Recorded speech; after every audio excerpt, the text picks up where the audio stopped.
ಶ್ರೀ ಮಹಾದೇವಿಯ ವಾಸತಿಂದಲೇ ಸಾಮರದಾಸರ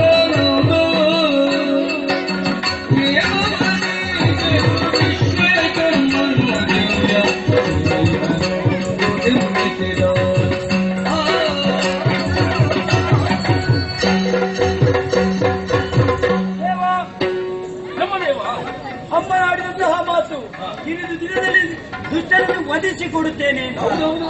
ಸಮಯ ಬೇಕು ಅಂತ ಹೇಳಿದ್ದಾರೆ. ಸಮಯ ಯಾವಾಗಂತ ಹೇಳುವುದಕ್ಕಾಗುವುದಿಲ್ಲ. ಅಷ್ಟರ ತನಕ ವಾಸವಿರುವುದಕ್ಕಾಗಿ ವಿಶ್ವಕರ್ಮನಿಗೆ ಆಜ್ಞೆಯನ್ನು ಮಾಡಿದ್ದೇನೆ. ಒಂದು ಅರಮನೆಯನ್ನೇ ನಿರ್ಮಿಸಿದ್ದೇನೆ. ನೋಡು, ಒಂದು ಸೀಮೆಯನ್ನೇ ಅರಮನೆಯನ್ನಾಗಿ ನಿರ್ಮಿಸಿದ ಈ ಕಾಲದಲ್ಲಿ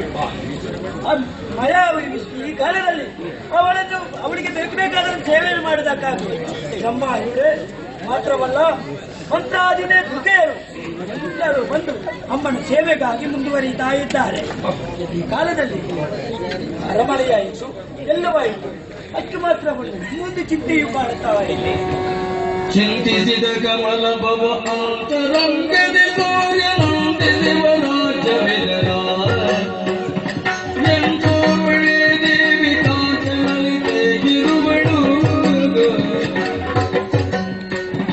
ಕಾಂತ ಶಿವಲಿಂಗಾರು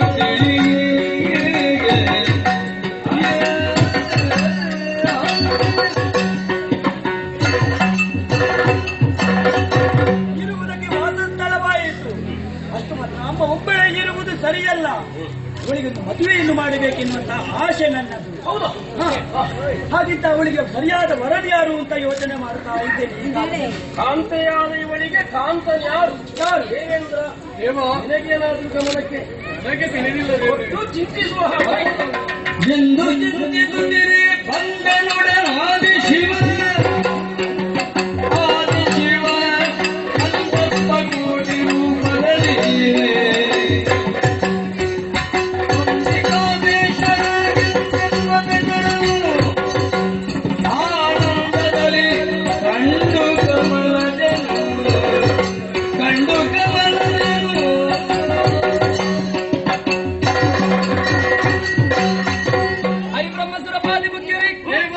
ನೀವು ಚಿಂತೆಯನ್ನು ಮಾಡುವುದನ್ನು ನಾ ಕಂಡು ಅದಕ್ಕೆ ಪರಿಹಾರ ರೂಪದಲ್ಲಿ ಬಂದವನಿದ್ದೇನೆ.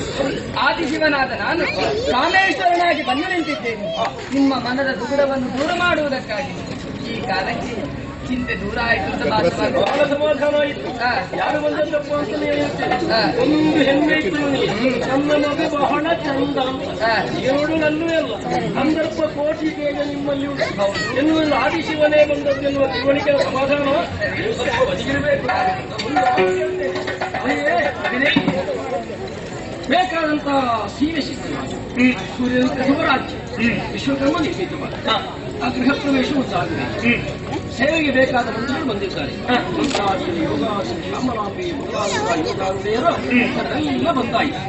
ಆಗ ಬ್ರಹ್ಮದೇವರು ಹೇಳ್ತಾರೆ, ವಿವಾಹ ಆಗಲೇಬೇಕು.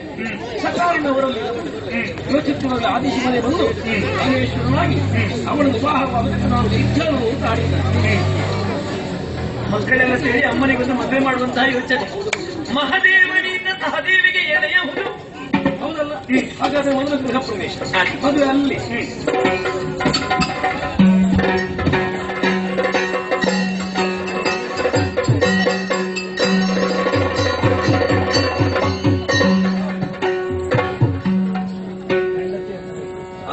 ನೋಡೋಣ. ದೇವಿ ಕಾಮೇಶ್ವರರ ವೈವಾಹ ಸಂಭ್ರಮ ನಾವು ಕುಂದಾರೆ ಕಂಡದರು. ದೇವಿ ಕಾಮೇಶ್ವರರು ಕಾಮರಗಾರವರು ತೊಡೆಸಿದರು ಗಂಡಕ್ಕೆ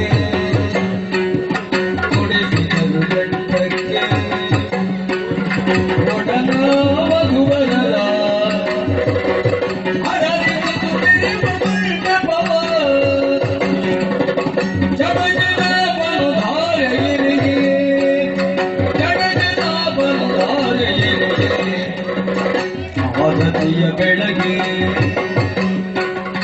ಭಾರತೀಯ ಬೆಳಗ್ಗೆ ಭಾರತೀಯ ಬೆಳಗ್ಗೆ ಭಾರತೀಯ ಬೆಳಗ್ಗೆ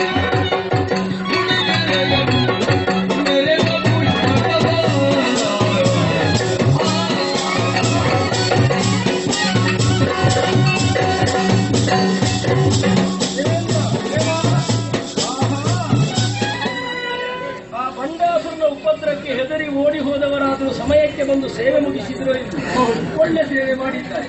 ಹಾರ ಬದಲಾವಣೆ ಆಯಿತು, ನಾನೆನಿತು ದಾರೆ ಎಳಿಸಿಕೊಂಡದ್ದಾಗಿದೆ. ಆಮೇಲೆ ಏನೇನು ವೈವಾಹಿಕ ವಿಧಿಯೋದನ್ನು ಪದ್ಧತಿಗೆ ಅನುಗುಣವಾಗಿ ಮಾಡಿ ಪೂರೈಸಿದ್ದಾಯಿತು. ನಮಗೆ ಸಮಾಧಾನವಾಯಿತು. ಆದರೆ ಒಂದು ಉಡುಗೊರೆ ಕೊಡುವಂತಹ ಕ್ರಮ ಅಂತ ಉಂಟು. ಕ್ರಮ ಹೇಗಿರಬೇಕು ಅಂತ ಹೇಳಿದ್ರೆ, ಸಕಲ ಲೋಕದ ಸಜ್ಜನಿಗರು ಬಂಡಲ ವಧೆಗಾಗಿ ಏಕಮನಸ್ಕರಾಗಿ ಇರಬೇಕಾಗ್ತದೆ. ಮೊದಲಾಗಿ ನಾನು ಕೊಡ್ತೇನೆ, ಬೆನ್ನಿನಲ್ಲಿ ನೀವೆಲ್ಲ ಬನ್ನಿ. ಲೋಕಕ್ಕೆ ಒಳ್ಳೆ ನಿನ್ನ ದರ್ಶನ ಆದ ಮೇಲೆ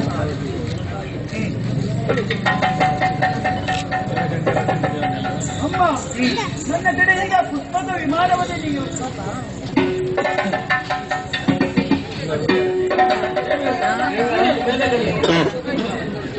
ಹುಡುಗರಲ್ಲಿ ನಿನ್ನಲ್ಲಿ ಈಗ ಇಲ್ವಲ್ಲ. ಅಮ್ಮ, ನೀನೇ ಕೊಟ್ಟಂತಹ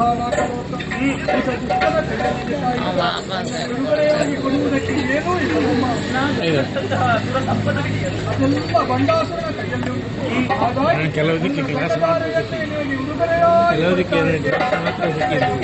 ದೇವೇಂದ್ರ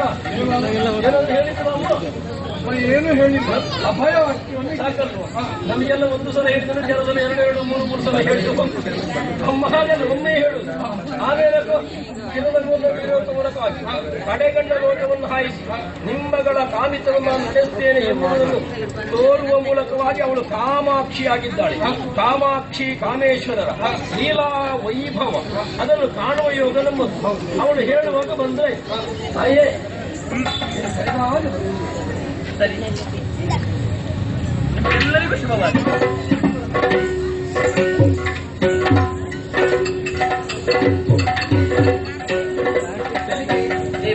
ಮದುವೆಯಾಗುವುದಕ್ಕೆ ಕಾರಣ ಬಂಡಾಸುರನ ವಧೆ ಎನ್ನುವ ಹಾಗೆ ಅದಕ್ಕೆ ಪೂರಕನಾಗಿ ನೀನು ನನ್ನನ್ನು ಯಾವಾಗ ಯೋಚಿಸುತ್ತೀನಿ ಆಗ ಸಹಾಯಕ್ಕಾಗಿ ನಾನು ಬರುತ್ತೇನೆ.